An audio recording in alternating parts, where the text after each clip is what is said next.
my name's Susan. I'm 26 now, but this all started a few years back when everything I thought I could count on got pulled out from under me. So, here's the short version up front. My parents kicked me out and drained my college fund, the one they'd promised was mine, because my younger brother knocked up his girlfriend. They told me it was all part of God's plan. Then, years later, they come crawling back, asking for help because they're on the verge of being homeless. I grew up in a house that, from the outside, probably looked like any other normal suburban home. But on the inside, it was a different story. My parents were deeply religious. Everything that happened, good or bad, was chalked up to God's will. God has a plan, they'd say. That phrase got thrown around like duct tape, used to cover every crack they didn't want to face. I had a younger brother, Richard. Even when we were little, something always felt off about him. He didn't just take things, he absorbed them. Attention, energy, space, even the spotlight. And my parents? They were always quick to excuse it. He's just sensitive, they'd say. Or, he's misunderstood. Meanwhile, I learned to keep my head down and focus. My mission was simple: get out, get educated, and make a life for myself on my own terms. My parents had a college fund. Supposedly, it was meant for both of us, though Richard never showed much interest in anything that required effort. For me, that money represented freedom. It was my escape plan, the light at the end of the tunnel. Sure, the account was under their names, but they constantly reassured me it was their 4-year education. Things really started to fall apart when Richard was about 17. He was still living at home, cycling through a string of low-effort, part-time jobs he never stuck with. That's when Jessica entered the picture. She wasn't from our town and didn't have family nearby. She clung to Richard fast, and by extension, to our house. At first, she kept to herself, but it wasn't long before I saw it. She was just looking for a place to land. My parents thought she was sweet, that she might straighten Richard out. But I saw someone who was opportunistic. Our house turned into her crash pad: free food, hot showers, laundry. She never officially moved in, her stuff just started showing up. Before I knew it, she was part of the furniture. Always around, eating our meals, lounging on the couch like she paid rent. The only part of the house that felt like mine was my room. That tiny piece of space became sacred. But then came the arguments. I was the one who had to adjust, share, tiptoe around this guest who had practically taken over. I tried talking to my parents, but they brushed it off. Be more welcoming, they'd say. Family helps family. Never mind that she wasn't family, at least not yet. Richard, whenever I brought it up, acted like I was the one with the problem. He'd either get defensive or just shrug like none of it mattered. And every time, our parents backed him up, saying I was being selfish for not supporting them. Around the time I started applying for colleges, the tension really spiked.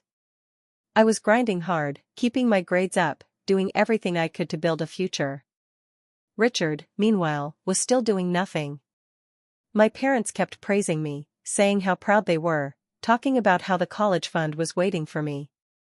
It felt good, even if things were chaotic.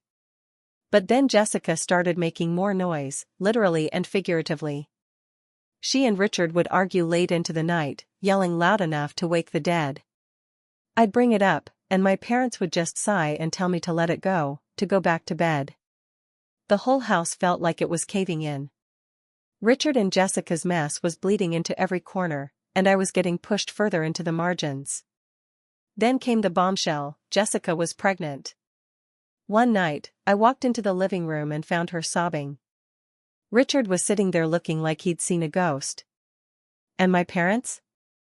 Calm. Weirdly calm, like this was all somehow expected.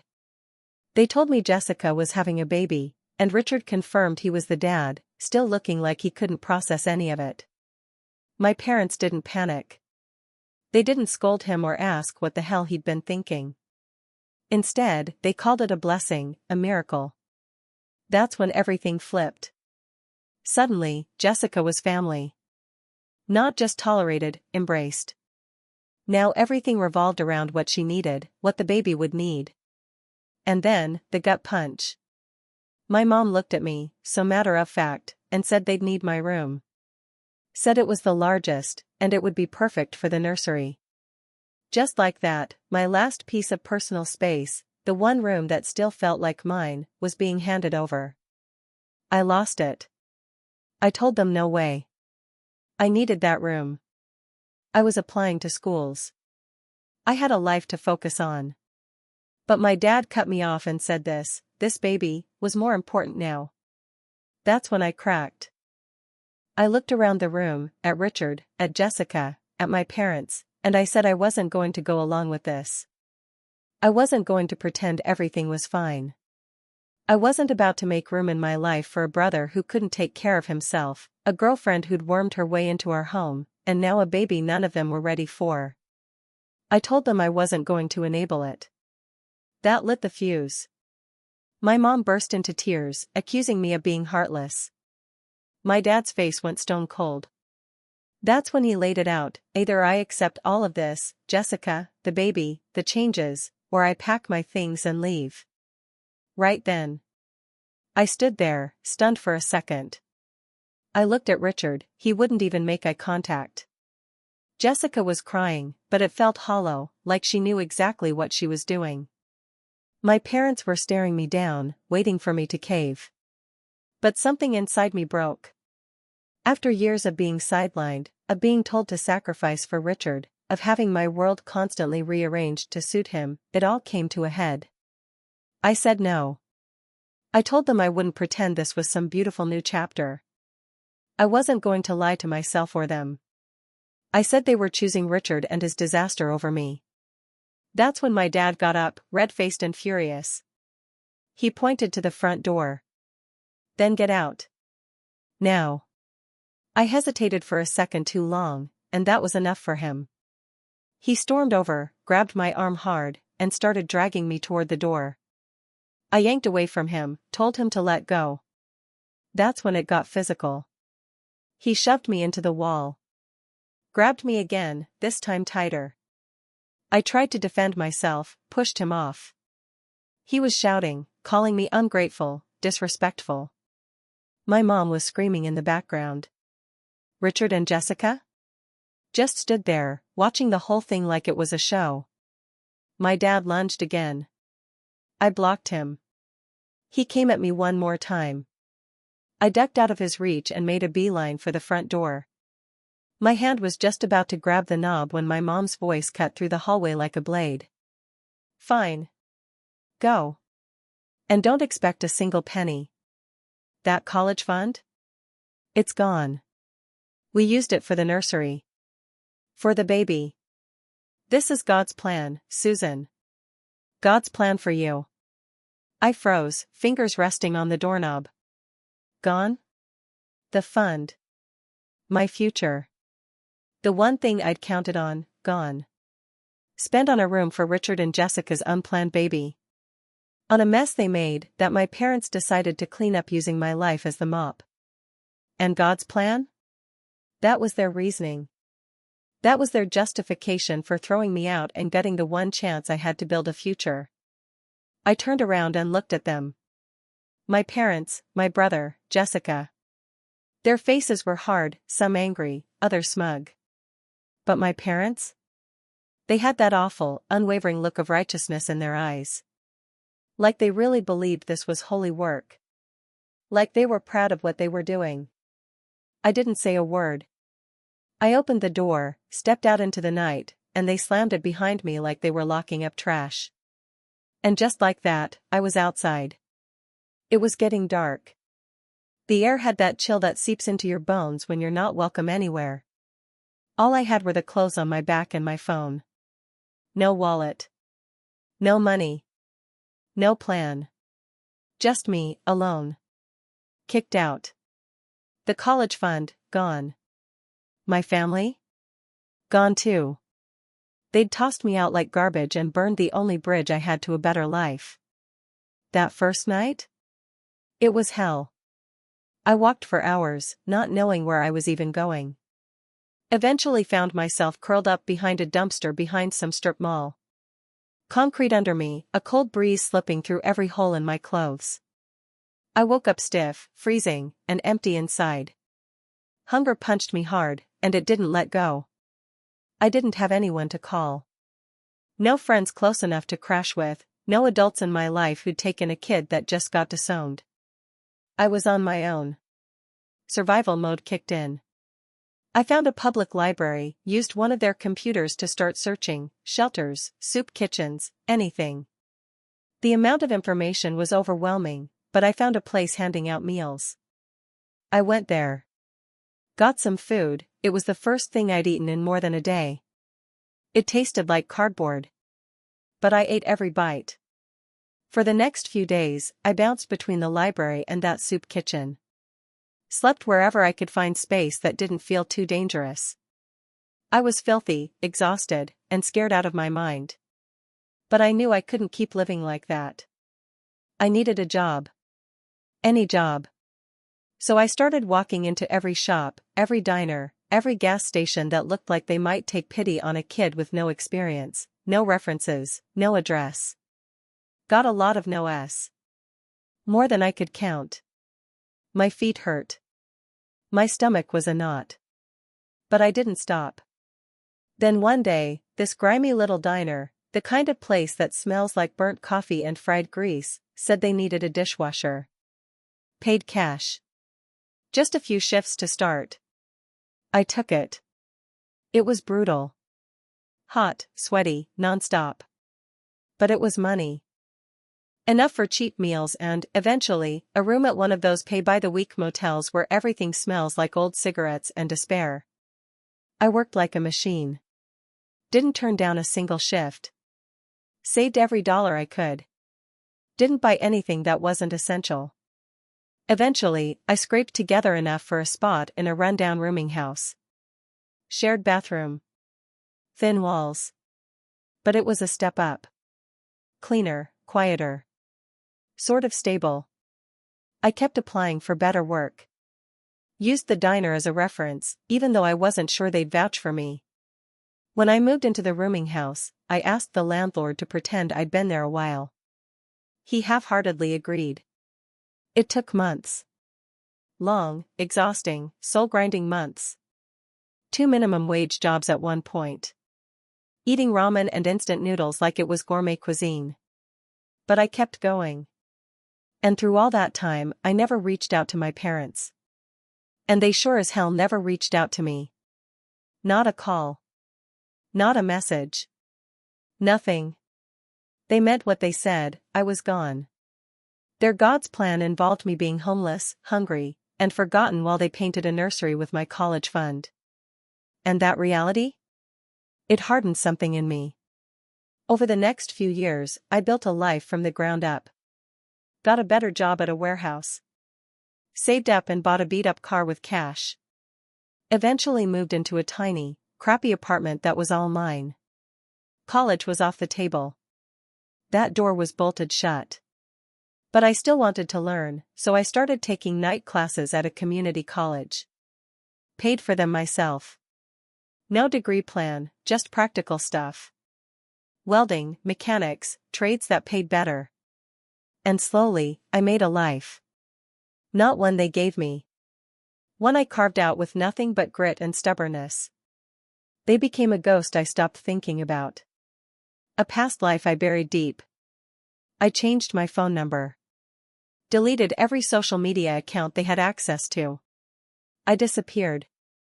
As far as they were concerned, I no longer existed. 8 years passed. 8 years of silence. 8 years of grinding, surviving, and finally, thriving. I'm not rich, but I'm solid. Got a steady job as a maintenance supervisor. Bought a small house outright, no mortgage, no debt. I live quiet. I go to work, come home, fix things around the house. No drama. No chaos. Peace. The past felt like another lifetime. Then yesterday, I got a call. Unknown number. Normally I wouldn't answer, but I was waiting on a work thing. I picked up. It was my mom. Her voice cracked the second she spoke. She was crying, trembling, rambling about the house, how they lost it, how they were out of options. My dad's sick, apparently. Richard and Jessica? She barely mentioned them, but from what little she said, they weren't helping, and maybe part of the mess. That house, the one they kicked me out of, the one they called a blessing, the one they funded with my future, it was gone.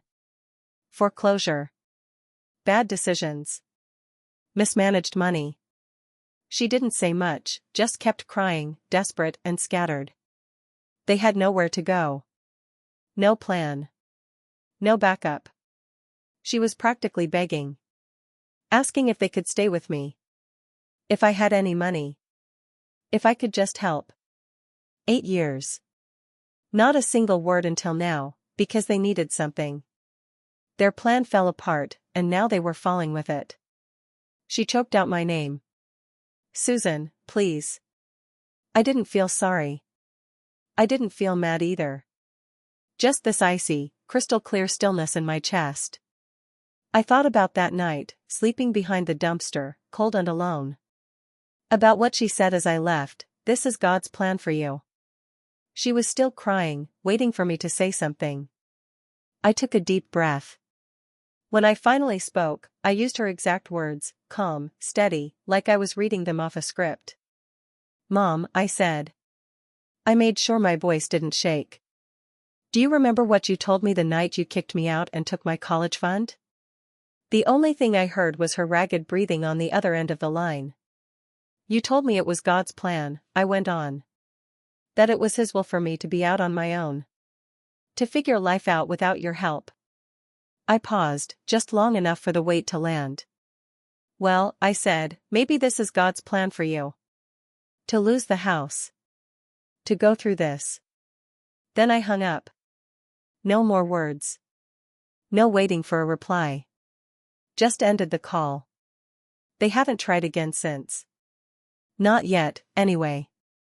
I don't know where they are now, what they're doing, or if they have a roof over their heads. And honestly, I don't know how to feel about it. Was it wrong? Using their own words like that?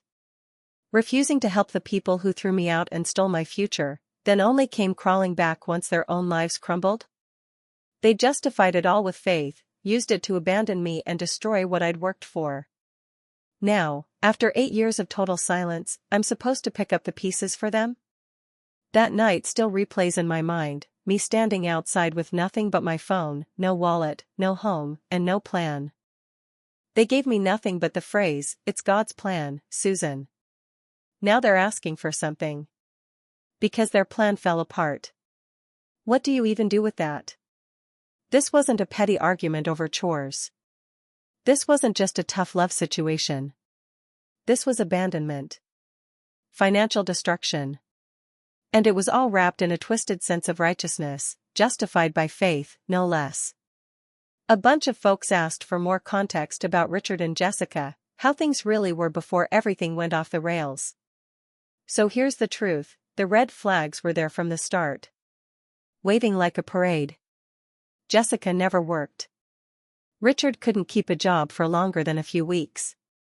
Even before the baby, they were already draining my parents dry. Constantly borrowing money. Constantly needing something. That led to my parents cutting back on things for the house, or worse, asking me to cover more expenses, even though I was still in school, busting my ass trying to get into college. I remember fighting with my dad about groceries. I asked why I had to chip in while Richard and Jessica were out spending money on crap they didn't need. His answer? "They're struggling. You have potential." That one stuck with me. As for the pregnancy, it happened not long after Jessica unofficially moved in. Maybe a couple of months, tops. This wasn't some solid relationship that happened to have a surprise twist. It felt like two people who had no plan suddenly had to deal with the consequences, and decided to lean on my parents like it was their God-given right. And my parents? They didn't flinch. The moment they heard about the baby, they called it a blessing. A sign. God's will. They didn't hesitate to sacrifice everything for it, including my future. Let me be clear, the whole God's plan thing wasn't just something they said in the heat of the moment. It was a belief they wrapped around every bad decision they made from that point forward. People also asked if I had any savings back then. The truth is, not really. Any part-time money I made as a teen went to normal stuff, occasional bills my parents asked me to cover, clothes, basic things. I was never told I needed to save for college myself. In fact, my parents were insistent that I focus on academics. That I prepare, apply, study, and leave the money to them. Because the fund would handle it. They made it sound like a done deal. So when they took that fund? It wasn't just about losing money. It was the loss of trust. The destruction of the one thing I believed they'd always follow through on. And when I say there was zero contact after that, I mean it. No birthdays. No texts. No checking in. Not even through mutual friends, not that I had many left from that town anyway. They didn't just push me out. They wiped their hands clean. Acted like I never existed. After I hung up the phone yesterday, I sat there for a long time. The sound of her voice brought it all flooding back. The fear. The hunger. The cold. The endless nights of working and scraping by. The betrayal of losing not just a home, but my whole foundation. That college fund wasn't just money. It was their promise. And they used it to patch over a problem I had no part in creating. So no, helping them now didn't feel like kindness. It felt like inviting the same people who set fire to my life into the home I built from the ashes. They didn't reach out because they were sorry. They reached out because they were out of options. And I was the last one left. They gave up the right to ask for my help the moment they chose Richard and Jessica's chaos over my future, and locked the door behind me. So when I repeated her own words to her, it wasn't out of spite. It wasn't petty. It was the only language they ever seemed to understand. If they truly believed God had a plan for me when they turned me away, then maybe, just maybe, this was part of the same plan coming full circle. Their downfall wasn't some freak accident. It was a direct result of their own choices. They made that call 8 years ago. All I did was say the quiet part out loud. And yeah, they called again later that day. The call came from a different number than the one Mom used earlier. Same area code, but I didn't recognize it. For a second, I just stared at the screen. I had a feeling who it was. I picked up. It was my dad. His voice sounded weaker than I remembered, like age and stress had worn it down, but even through the cracks, I still heard that old undercurrent. That tone that carried expectation. Like he still believed he had some kind of claim on me. No small talk. No asking how I was. He dove right in. Started talking fast, about how bad things had gotten, how none of it was expected, how they never imagined losing the house. He basically repeated the same details Mom had shared, the foreclosure, the instability, no place to stay. Funny thing, he never mentioned that she'd already called me. Didn't say a word about her breakdown or how I responded. It felt intentional, like he was hoping I hadn't spoken to her yet, or that a straight plea from him might hit differently. He was trying to steer the conversation, make it about the emergency, paint himself as a man in crisis. Just wanted me to focus on the current moment, forget the history behind it. I didn't let him get too far. I talked to Mom, I said, cutting in before he could build any momentum. She told me what's going on. About the house. He went quiet for a second. I could hear the pause in his breath, the moment he realized the fresh start approach wasn't going to work. Still, he recovered quickly. Switched tactics. Shifted into logistics mode. Said they just needed a place to stay for a little while, like that somehow made it a smaller ask. Like it wasn't a massive imposition after 8 years of silence. I gave him the same response I gave her. There was nothing new to say. Dad, I said, calm and clear. Do you remember what happened 8 years ago? When you told me to get out? He didn't answer right away. And do you remember what Mom said? About the college fund? About how I needed to be on my own? I didn't wait for him to respond. She said it was God's plan. That's when his voice cracked. The defensive wall slipped just enough to let something else in. Susan, don't do this, he said. We're your parents. We're family. I let that sit for half a second, then replied. You stopped being my parents the night you chose Richard and Jessica over me. When you took the money you promised was for my future and handed it over to fix their mistake. I wasn't angry. Just clear. You used faith to justify it. Said God wanted me to be out there, figuring it out. Alone. I took a breath and gave him the rest. Well, maybe this right now, is God's plan for you. Maybe you're supposed to lose your house. Maybe you're supposed to sit in this mess and figure it out yourselves. Just like I had to. That's when the switch flipped. His voice turned. All that quiet desperation snapped into something uglier, rage. He started shouting down the line. Accusing me of being cruel, heartless. Saying I was ungrateful, unchristian, that I was abandoning my own blood in their time of need. That I owed them, for raising me, for putting food on the table, for giving me a roof. I let him shout. Then, over the noise, I answered. Still steady. Still quiet. You raised me, and then tossed me out the second I was inconvenient. You didn't just kick me out, I said. You took the one resource I had to build a future and handed it to someone else. You called it God's will. And you left me to sink or swim. I swam. You're sinking. He was still shouting, but his words didn't land anymore. They didn't have weight. They weren't even sharp. Just the noise of someone who finally ran out of people to blame. You owe me 8 years of struggle, I told him. A future I had to rebuild with nothing. I'm not abandoning you, I'm just returning the favor. You said it was God's plan. I'm just accepting it now. He didn't stop. Just kept yelling, demanding, accusing. But I'd heard all I needed. I hung up. More calls followed. Different numbers. A few voicemails, my mom's voice, tearful again, pleading. Said they were sleeping in their car. Asked me to reconsider. I didn't listen past the first few seconds. I blocked every number. No more contact after that. Life settled back into its rhythm. Quiet. Steady. Like a knot had finally been cut clean through. It wasn't gentle, but it was finished. I don't know where they are now. I haven't looked.